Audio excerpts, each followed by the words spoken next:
Madame, Monsieur, bonjour et très heureux de vous retrouver dans ce 13h au Bénin. Voici pour vous le sommaire. Elle n'est pas encore terminée, mais elle suscite déjà beaucoup d'engouement au sein de la population. Il s'agit de la route Togben-Ouidah. Le constat est impressionnant à hauteur de Arwandi plage où le bitume change positivement le paysage au grand bonheur des riverains. Une de nos équipes de reportage est allée constater l'impact de cette nouvelle route en construction le long de la plage. Ensuite, les usagers du port autonome de Cotonou et environ désormais un cadre confortable pour se restaurer. Une cantine neuve a été mise en service il y a quelques semaines dans l'espace portuaire, une initiative du gouvernement à travers le port autonome de Cotonou visant à permettre aux agents et aux usagers du port de se restaurer dans des conditions optimales. Et puis enfin, en religion, les musulmans du monde entier ont commencé le carême dès ce lundi 11 mars 2024. Il s'agit du mois du Ramadan qui est l'une des prescriptions de l'islam. En prélude à l'événement, le cadre de réflexion et de concertation des musulmans du Mono apporte une assistance aux fidèles de ce département. C'est la faveur d'une cérémonie de don de vivre. Et voilà pour vous le sommaire de cette édition. À nouveau, bonjour et bienvenue si vous nous rejoignez. Il est évident que la barre des 20% de suffrages à obtenir par circonscription électorale législative pour lever des sièges à l'Assemblée nationale ne va pas être facile à franchir, mais c'est un défi commun qui crée la saine émulation dans les chapelles politiques. Une invite à de grands ensembles capables de mouiller le maillot dans tous les hameaux du Bénin pour viser l'unité nationale. C'est une opinion, cette opinion est celle du chroniqueur politique Jules Léandre Kitty au sujet des amendements au code électoral. L'observateur de la vie politique nationale est au micro de William Cliquant. Dans les circonscriptions électorales, il faut désormais aller à 20% des suffrages exprimés pour être éligible au partage des sièges.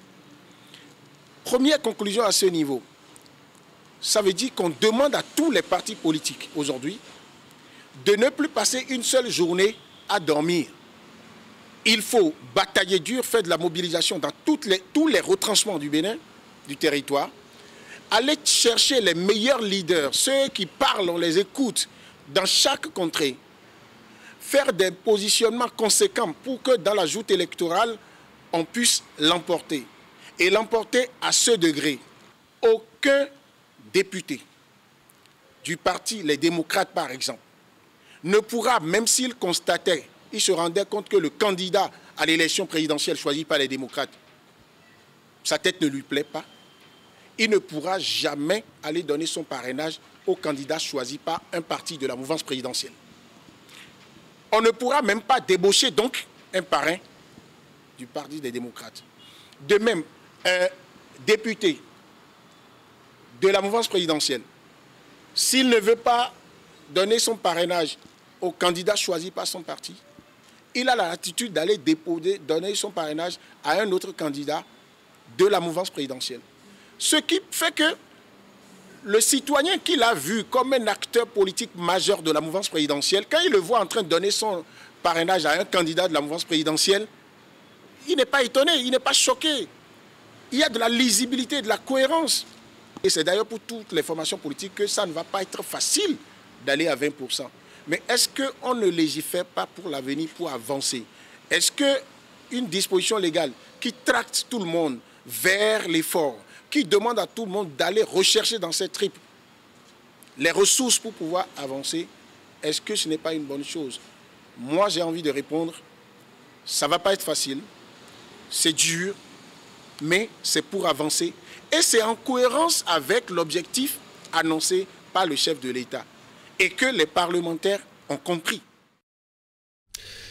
Je vous l'annonçais en titre, elle n'est pas encore terminée, mais elle suscite déjà beaucoup d'engouement au sein des populations. Il s'agit de la route Togben-Ouidah. Une de nos équipes de reportage est allée constater l'impact de cette nouvelle route en construction le long de la plage. Le constat est impressionnant à hauteur de Arwandi plage où le bitume change positivement le paysage au grand bonheur des riverains qui sont pour la plupart des expropriés du projet route des pêches. Ils ont été dédommagés et ils ont reconstruit leur concession loin de l'emprise du projet. Voici le reportage de Ulrich Gaba, Elvis Tonoukoua. Une route bien tracée à perte de vue et qui donne des envies de cascade aux jeunes cyclistes. C'est une joie pour ces habitants du Arrondi-Plage d'avoir le bitume en provenance de Cotonou pour Ouida. C'est grâce au projet Route des Pêches, initié par le gouvernement du président Patrice Talon, pour offrir une cité balnéaire le long de la plage de Togbe. Avant la fille, son caméra là, il t'a son beau mari pour dans la fille. Moi, je vais remettre Dion et je ne peux pas talon en aller pour des filles en fier ou quoi. Mais quand il y a une conne on coule l'ennemi. Oui, nous, il y a une bonne fille. C'est là où caméra, ouais. Bon, nos bonnes filles, bon, ils crapent au pot. Donc, on est tout le monde, on a mis à nos filles. Si tu es DJ, il y a bien les bibelots. On donc on fait là on dit et il vivre mi. Bon, mi le coup d'eau nous met d'accord à zone de wedio, à zone d'agri. Pour la plupart des habitants de Arrondi-Plage, ce sont des pêcheurs expropriés du projet Route des Pêches. Ils ont été dédommagés, ce qui leur a permis de reconstruire leur maison. D'ailleurs, mi le coup tard. Plage des soins mi d'ailleurs. Bon, et quand mi bon dédommagé mi bon mi quoi. Mi quoi bon mon temeri nous mi bon mi les bleu temeri pour le barreau te mais gandi on nous les bleu et là mais des d'ailleurs mais le agoma comme mais le tek pas comme mais le dija di on oui on egbedion il va bien briquer comme ça bon tu va le tu comme ça bon dija di so comme des bois bon nous bureau propre bon il faut bon elle est donc pour va mi do d'ailleurs mi aussi hein bon elle donc si wa fi bon donc dado wa fi bon alio elle est bleu alio do mi ando peru meraho si dira président Talon. Cette zone autrefois enclavée et dépourvue de toute infrastructure socio-sanitaire commence par offrir aux populations de bonnes conditions de vie. Certains rêvent même déjà des avantages qu'ils vont tirer de leurs produits de pêche lorsque la voie sera totalement bouclée et raccordée à celle qui quitte Fidjrosé-Plage de Cotonou. Nous, c'est bleu, cacabo, et na fobo, tchanou goudron dehors, et na vivre mi dessous. Bon, pêche mi ton léo, il a bleu fil le don mi, bon, pêche mi ton léo, qu'on vit quand on l'est dans le bon, il a noir, qu'on vit ici, bon, fil le on gagne, fil des fils de bondion, et marcher. Vimi mi ton le fidi, beaucoup en zo, et quand mon fil est beaucoup, attiré doigt. Tinga mo goudron di fidinho e heo ina mwali asodali to Encore quelques mois et la route Togbe-Ouida sera entièrement bouclée et praticable. Du côté des usagers, pas la peine d'attendre la fin des travaux tant que le chantier offre une bonne circulation. Et bien voilà, nous sommes à l'heure du déjeuner. Et les usagers du port autonome de Cotonou et environ ont désormais un cadre confortable pour se restaurer. Une cantine neuve a été mise en service il y a quelques semaines dans l'espace portuaire. Nous avons effectué une descente pour justement constater cette infrastructure visant à permettre aux agents et usagers du port de se restaurer dans des conditions optimales. Voici les images. Voici le nouveau joyau dont bénéficient agents et usagers du port autonome de Cotonou. Depuis environ un mois déjà, la cantine du port. Comme on peut le constater, les dockers sont les plus remarqués sur les lieux. Chacun vient, achète le repas de son choix, puis s'assied confortablement pour le déguster. Les clients viennent de part et d'autre. Ça dépend de ce que chacun veut. Quand quelqu'un commande quelque chose, quand tu as, tu lui vends. Si tu n'as pas, tu peux l'introduire au niveau de quelqu'un d'autre. L'option acheter et emporter est également disponible ici. Pour les vendeuses, c'est la fin de l'exposition au soleil et aux intempéries. Certaines d'entre elles sont installées sur des espaces réservés aux parasols. D'ailleurs,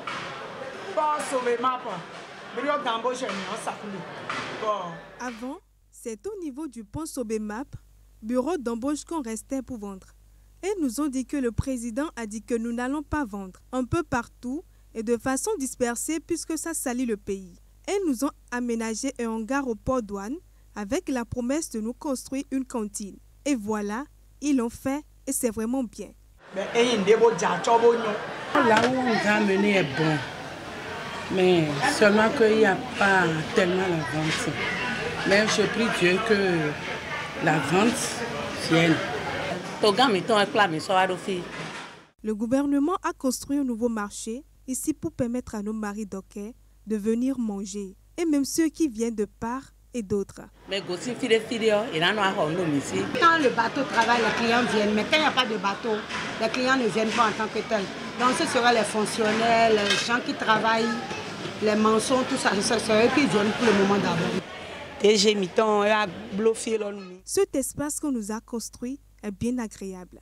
Jusque, la clientèle ne crème pas pour le moment, tout le monde n'est pas encore au courant. Cependant, si le cadre est plus ou moins irréprochable, ici, l'affluence peine pour le moment à être à la hauteur des attentes. Une situation dont se plaignent les vendeuses.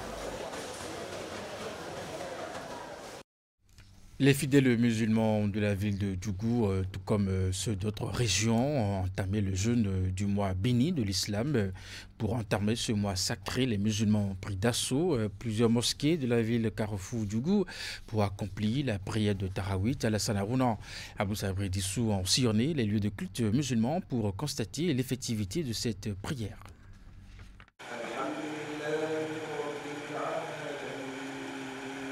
Dans les mosquées de la ville de Djougou, ce dimanche 10 mars 2024, des fidèles musulmans accomplissent la prière de Tarawih.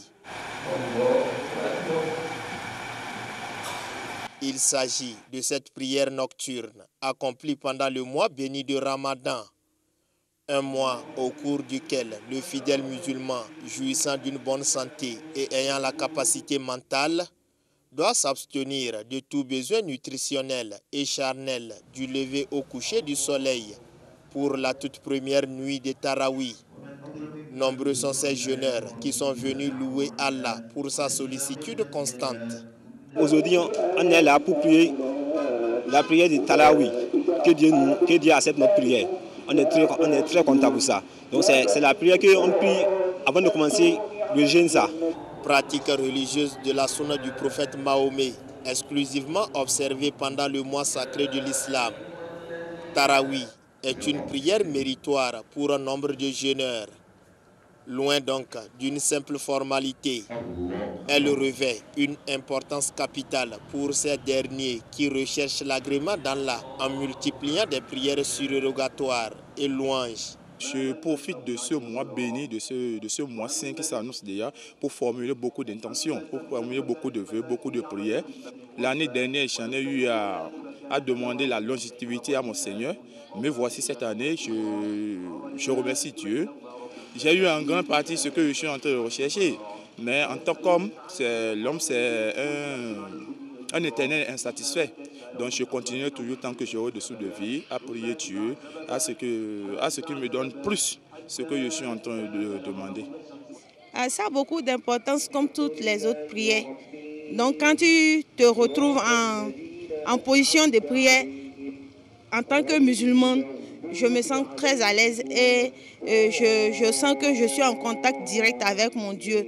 Donc c'est une fierté de l'accomplir aujourd'hui.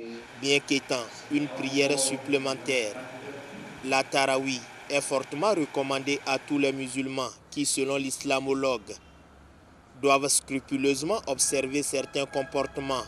Il faut qu'entre nous-mêmes, on évite ce que les Arabes appellent le hikt, ou khof dal. Le hikt n'est rien d'autre que le fait de garder la haine en soi, en attendant le moment opportun pour se venger de l'intéressé. Il faut que nous nous débarrassons du hikt. Le carême proprement dit, nous devons formuler l'intention de jeûner 30 jours ou 29 jours avec foi, sincérité, et c'est à partir de là maintenant que nous pouvons obtenir les grâces qui nous ont été promises. Il faut faire beaucoup de lecture du Coran, il faut faire beaucoup de salat au prophète, adresser la prière au prophète de l'islam, faire les litanies, les zikrs, beaucoup zikrer, et ensuite maintenant faire beaucoup la lecture du Coran. En cette période de pénitence, de grande repentance et partage, l'islamologue invite les musulmans les plus nantis à apporter leur assistance aux jeûneurs nécessiteux. Le peu de richesse qu'Allah nous a accordé là, en ce moment-là, faisons l'effort de le partager avec les autres frères musulmans, avec les veuves, avec les orphelins. Et je veux profiter de pour faire un appel aux commerçants. Pardon, évitez la surenchère parce qu'on sait que le carême est arrivé. Puisqu'on sait que le carême est là, le riz qui était à 12 000, les gens vont l'envoyer à 14 000. Le sucre qui était à 500, 600, les gens vont l'envoyer à 700, 800. Le lait qui était ceci. Pourquoi? Tout simplement parce qu'ils savent que les musulmans ont besoin de consommer du pain, ils ont besoin de consommer le riz, ils ont besoin de faire ci, de faire ça. Donc il vaut mieux que nous faisions l'effort de rendre la tâche facile aux musulmans. Pour rappel, la Tarawih est cette prière prescrite à la communauté musulmane dans la 2e année de l'hégire du prophète Mahomet.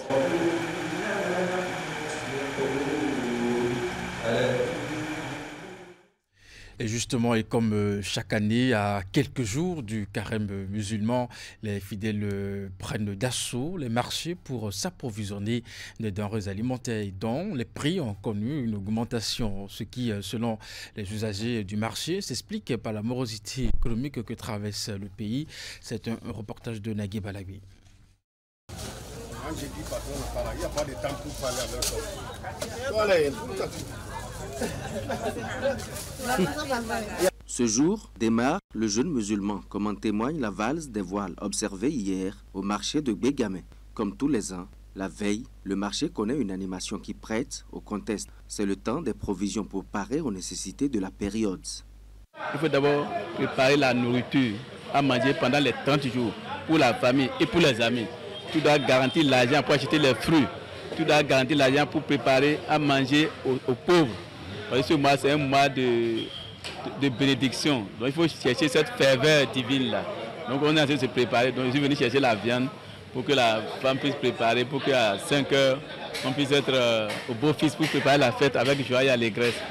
Oui, j'ai été marcher, j'ai payé les couscous, j'ai payé les macaronis, j'ai payé les laits. Donc je suis prêt pour pouvoir commencer ça demain, quoi, Inch'Allah.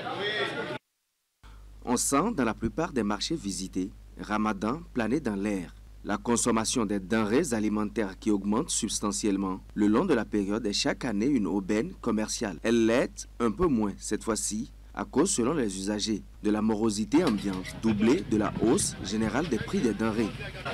Ah, veille de carême là, normalement tu vas pas avoir place pour rentrer avant. Mais aujourd'hui maintenant c'est un peu calme. Il n'y a pas le marché du tout. Aujourd'hui, les marchés, c'était un peu difficile. Donc, tout le monde ne veut pas faire comme moi. Je suis que ce n'est pas tout le monde qui a des capacités d'acheter. Et là, il y a même bio. Pépé, tant, mais des ou équipés, il y a des qui ont. Au Marocain, il y a des qui débattent. Il y a des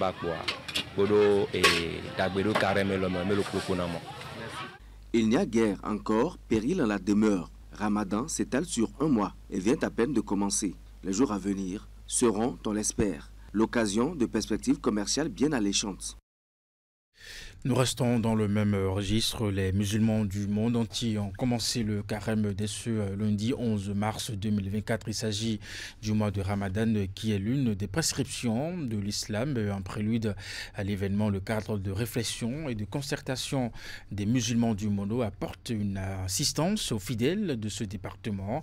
C'était à la faveur d'une cérémonie de don de vivres, cérémonie qui s'est déroulée bien entendu à Lokossa. Compte rendu, Narcisse Alossé, Florent Dou. Des sentiments de joie dans les rangs des fidèles musulmans du Mono à un peu moins de 24 heures du début du mois de Ramadan. Le cadre de réflexion et de concertation des musulmans du Mono vient au chevet de la communauté, les bras chargés de vivre pour bien commencer ce mois de jeûne. Vous n'êtes pas sans savoir que le mois qui s'annonce, c'est un mois de partage, c'est un mois de pardon et de partage. Ceux-là qui, à quelques heures de commencement du jeûne, n'ont pas 1 kilo de riz. Il y en a qui n'ont même pas un sachet de spaghettis. Et c'est ce que le cadre a compris. Il dit, comme le dit un adage, nul n'a le droit d'être héros tout seul. Le lot d'emballage est composé de sacs de riz et de cartons de pâte alimentaire mobilisés suite à une cotisation des membres du bureau exécutif de ce creuset. Des vivres transmis aux imams des mosquées pour distribution aux fidèles musulmans les plus pauvres vivant dans les 6 communes du département du Mono. Notre frère, notre papa El Hadj, Rabiou Garba et tous ses compagnons qui ont eu cette idée de nous venir en aide en ce mois béni de Ramadan, nous les remercions infiniment. Parce que ce que nous venons de voir ce matin par un fils du Mono, accompagné par le cadre de conservation, ça vraiment a été très solable. Prières et bénédictions ont accompagné cet élan de cœur des responsables du cadre de réflexion et de concertation des musulmans du Mono. Qu'Allah fasse que ce Ramadan soit le meilleur de notre vie et qu'Allah nous donne beaucoup. Donc nous souhaitons à tous la santé et pour que ce mois sacré soit arrivé et se termine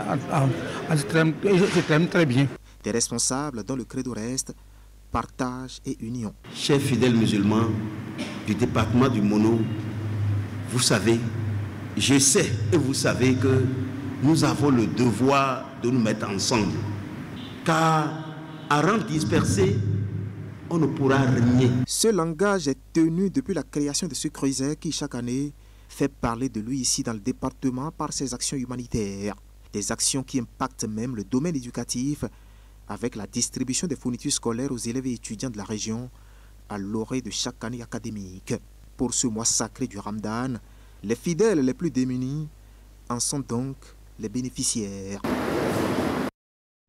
Et pour finir cette édition, cérémonie de clôture des travaux du congrès constitutif de l'Association nationale des chefs quartiers et chefs villages du Bénin. Les assises ont duré 2 jours. Elles ont été l'occasion de débattre de nombreux sujets, mais surtout d'élire les membres du bureau qui va prendre les rênes de l'association pour les années à venir. Les détails avec Imet Hélène Moussou et Georges Vaudounou. Le congrès s'est achevé sur une note de satisfaction autant pour les organisateurs que pour les participants. Pendant 2 jours, les chefs quartiers et chefs villages venus des 4 coins du pays se sont retrouvés pour réfléchir sur les difficultés qui entravent l'exercice de leurs fonctions. Au terme des débats et autres travaux ayant meublé la rencontre, un bureau national ainsi que les 12 coordinations départementales ont été installées. Quand bien même les attentes sont nombreuses, la mission principale dévolue à l'équipe du bureau national est de travailler à l'amélioration du quotidien de ces acteurs. Si le président peut sortir, aller voir dans nos communes ce qui se passe et nos indemnités, la tâche, ça va nous aider. Et aussi, si nos dirigeants veulent venir dans nos villages là, qu'ils nous préviennent d'abord, parce qu'ils rentrent dans le village sans même nous avertir. Ils envoient des jeux, ils envoient des gens dans nos villages sans nous avertir. Aucune considération, quoi. Si toutes ces choses-là peuvent changer un peu, ça va nous aider. Premier responsable du comité préparatoire qui a œuvré à officialiser la naissance du creuset, Kossi Benjamin Ronhalide a été plébiscité par ses pairs au poste de président. Conscient des défis à relever, il compte sur l'accompagnement des uns et des autres pour assumer au mieux ses responsabilités. J'étais au commencement et depuis 4 mois et demi, j'ai pris les rênes du comité préparatoire. Je suis le président du comité préparatoire. Donc avec tout ce qu'on a eu comme doléances, comme réclamations, comme tout, je sais et j'ai les arguments nécessaires pour conduire l'association. Désormais réunis au sein de l'Association nationale des chefs quartiers et chefs villages du Bénin, ANCQ-CVB, ces acteurs de la gouvernance locale se félicitent du pas franchi. Tous se sont engagés à obéir aux responsables, mais surtout agir dans le respect des différents tests de façon à faire rayonner le regroupement. Et c'est sur ces images que nous mettons un terme à cette édition. Madame, Monsieur, merci de l'avoir suivi. Retrouvez à 16h votre bulletin d'information 19h30, la grande édition de la soirée. Portez-vous bien et à très bientôt.